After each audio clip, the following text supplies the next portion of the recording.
trade creates enormous benefits, actually to an extent that it has the potential to make everybody better off. But the very important insight is this doesn't happen automatically. It requires, in our view, a comprehensive and complementary set of policies to make sure that the gains from globalization and trade are actually widely shared across the society.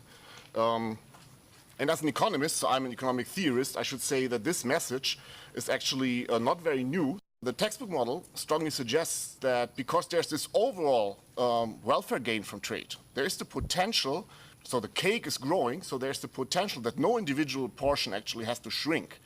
But as I said, this doesn't happen automatically. It requires action by stakeholders to make sure that no individual portion shrinks. The labor market is really key in this discussion, and the labor market policies should be really seen as an integral part responsible for sharing the gains of globalization. So we know there's abundant evidence from various countries now that trade shocks can actually lead at the individual level to job displacements, and individual workers may find it really difficult to transition into different jobs, to new jobs in different sectors of the economy.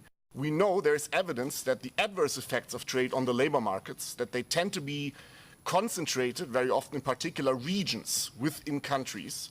And so the negative consequences, these job displacements, the reduced wages, they are much more pressing in some regions. So I'm thinking, for example, of the American Rust Belt, the industrial areas of northern England, or the Ruhr area in Germany, where I'm coming from. And when you look at recent election results, right, these votes for protectionist policy agendas or populism, they tended to be much stronger in these regions where the adverse labor market effects were concentrated.